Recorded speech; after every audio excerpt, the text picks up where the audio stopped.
തോട്ടിട്ട് പിടിക്കുക ആസനത്തിലിട്ട് പൊട്ടിക്കാതെ കേട്ടോ. ഇതാണ് ഐറ്റം. സിനിമാ നടന്മാർക്കെതിരെ ലൈംഗികാരോപണം ഉന്നയിച്ച ആലുവ സ്വദേശിനിക്കെതിരെ ഒരു പരാതി കിട്ടിയിട്ടുണ്ട്. എന്തൊക്കെയാണ് ഈ കൊച്ചു കേരളത്തിൽ സംഭവിക്കുന്ന? എന്തൊക്കെ കാര്യങ്ങളാണ്? എന്തൊക്കെയാണ് നടക്കുന്നേ? എന്താ പറ, എനിക്കറിയില്ല. ബന്ധുവായ ഒരു യുവതിയാണ് ഗുരുതരമായ ആരോപണങ്ങൾ ഉന്നയിച്ചിരിക്കുന്നത്. എനിക്ക് ആദ്യം കണ്ടപ്പോഴേ ഒരു സംശയം തോന്നിയതാ. എനിക്കും തോന്നിയത് 16 വയസ്സുള്ളപ്പോൾ ഒരു സെക്സ് മാഫിയയ്ക്ക് വിൽക്കാൻ ഈ യുവതി ശ്രമിച്ചു എന്നാണ് മൂവാറ്റുപുഴ സ്വദേശിനി DGPക്ക് പരാതി നൽകിയിരിക്കുന്നത്.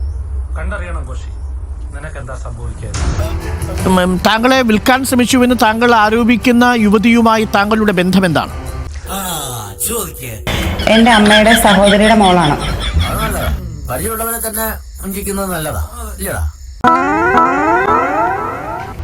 ഇപ്പോൾ ഈ പരാതി നൽകാനുള്ള ഒരു കാരണം എന്താ? ഞാൻ അതിൽ നിന്ന് തുടങ്ങി. ഞാൻ പറഞ്ഞു, ഇത് നടന്നത് 2014 അന്ന് എനിക്ക് 16 വയസ്സായിരുന്ന പ്രായം ഉണ്ടായിരുന്നുള്ളൂ. അപ്പൊ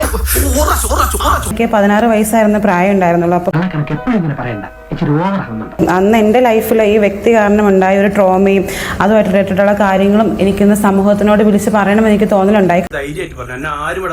അപ്പം ഇന്നലെ ഇതൊരു ന്യൂസ് ചാനലിൽ പറഞ്ഞപ്പം എനിക്ക് അതിന്റെ അടിയിൽ കുറെ കമന്റ്സ് വന്നു. ഞാൻ ഇത്രനാൾ ഉറങ്ങിക്കിടക്കുകയായിരുന്നു. ഈ ദിവസങ്ങൾ നടക്കുന്ന വാർത്തകൾ കണ്ടിട്ടാണ് അവരുടെ മുഖം പോലും വർഷങ്ങൾക്ക് ശേഷം കാണുന്നത്. ഈ ദിവസങ്ങൾ നടക്കുന്ന വാർത്തകൾ കണ്ടിട്ടാണ് അവരുടെ മുഖം പോലും വർഷങ്ങൾക്ക് ശേഷം കാണുന്നത്. നോക്കൂ, നിങ്ങളുടെ മുഖം കാണിക്കാത്തതിൽ എന്തോ നിങ്ങൾക്ക് എതിർപ്പുണ്ട് എന്ന് ഞാൻ ഇവിടുന്ന് PCR നിന്ന് മനസ്സിലാക്കുന്നു. നിയമം അനുസരിച്ചാണ് ഞാനിപ്പോൾ മുഖം കാണിക്കാത്തത് കേട്ടോ. എനിക്കതിൽ പ്രശ്നമില്ലെങ്കിലോ?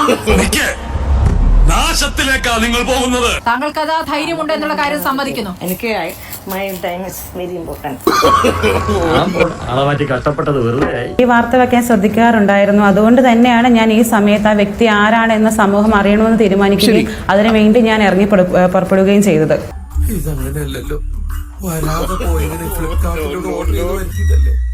എന്റെ പൊന്നേട്ടാ, ഞാൻ അപ്പോഴേ പറഞ്ഞ വേണ്ട അവനവൻ പാരാന്ന് പറയുന്നത്. Good morning everyone.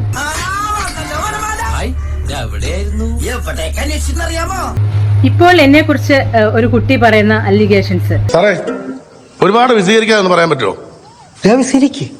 വിശദീകരിക്കും. അതൊരിക്കലും സത്യമല്ല. ഇത് ഞാനിപ്പം ഓണം കഴിഞ്ഞ് കുറെ 50ഓളം കുട്ടികളെ ഇനി മൊഴി തരാൻ വരുമെന്നും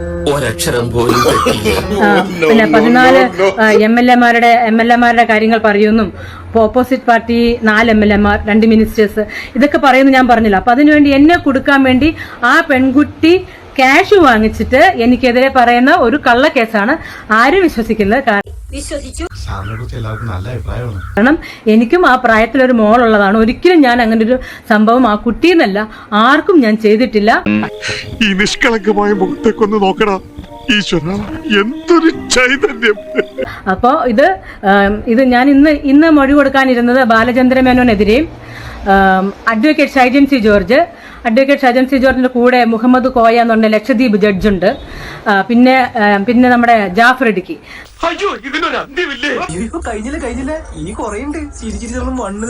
അപ്പം ഇവരെല്ലാരും കൂടി നമ്മളെ ഈ മൊഴി കൊടുക്കാതിരിക്കാൻ വേണ്ടിയും സത്യങ്ങൾ പുറത്തു വരാതിരിക്കാൻ വേണ്ടിയും എന്നെ ലോക്ക് ചെയ്യുകയാണെങ്കിൽ പിന്നെ ഒന്നും പുറത്തു വരത്തില്ല, ഒന്നും അറിയത്തില്ലല്ലോ. ബുദ്ധിപൂർവ്വം നീങ്ങിയ നമുക്ക് രക്ഷപ്പെടാൻ വഴിയുണ്ട്. എങ്ങനെ? അതിനു വേണ്ടിയുള്ള ഒരു രാഷ്ട്രീയ കളിയാണ്. എനിക്ക് ഈ കാര്യത്തിൽ ഒരു അറിവുമില്ല, ഇതിൽ യാതൊരു സത്യവുമില്ല. ഈ കുട്ടീനെ ശരിക്കും ഒന്ന് ക്വസ്റ്റ്യൻ ചെയ്താൽ, ഈ കുട്ടിയെ കുറിച്ച് മൂവാറ്റുപുഴ സ്റ്റേഷനിൽ അന്വേഷിച്ചാൽ ഇവരുടെ കംപ്ലീറ്റ് സ്റ്റോറി കിട്ടും, ഈ കുട്ടി ആരാണെന്നൊക്കെ. ഓ, മുൻകൂർ ജാമ്യം. അപ്പൊ എല്ലാരും കൂടെ നേരത്തെ തീരുമാനിച്ചുറപ്പിച്ചിട്ടുള്ള കളിയാണ്. എന്റെ പൊന്ന് സാറേ, ആർക്കാ വെളിവ് ആർക്കാ വെളിവില്ലാത്തതെന്ന് ഒരു പിടിയും കിട്ടണില്ല. എന്നാ പിന്നെ വരാനുള്ളത് ഏതെങ്കിലും ഓട്ടോ പിടിച്ചു വരും മുമ്പ് ഞാൻ പോട്ടെ. ദൈവം കാക്കട്ടെ.